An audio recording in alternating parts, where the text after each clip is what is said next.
Welcome to our channel. Today we how to backup contractor invoices using Thumbtack for Schedule C. Quick, open your Thumbtack account on your device. Log in using your credentials to access your dashboard. Navigate to the project section where your contractor invoices are stored. Select the specific project for which you want to backup invoices. Once in the project details, locate the invoice section.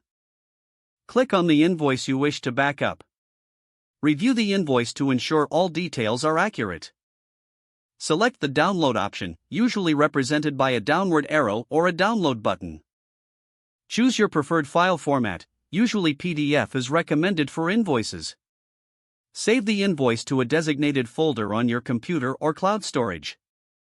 Repeat these steps for each invoice you need to backup. After completing the downloads, organize your invoices by month or project for easier access. Consider labeling the files for easy identification, including the project name and date.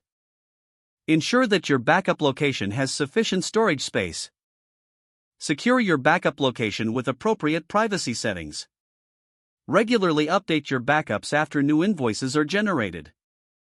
Review your backup process periodically to ensure everything is functioning smoothly. If the page does not load, refresh the browser or try again in a private or incognito window. Make sure you are using the correct email address, then retype it carefully to avoid small typos. If your password is not accepted, use the reset option and create a new strong password you can remember. Check your spam folder for verification or security emails, then complete any requested confirmation steps.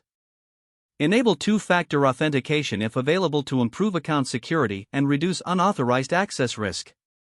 After signing in, review your profile details so your contact information and settings are accurate and current. If you see an error message, note it down and try again after restarting your device and internet connection. Log out when you finish, especially on shared devices, to keep your account and payment information secure. If the page does not load, refresh the browser or try again in a private or incognito window. Make sure you are using the correct email address, then retype it carefully to avoid small typos. If your password is not accepted, use the reset option and create a new strong password you can remember. Don't forget to like this video and subscribe to our channel for more step-by-step tech guides.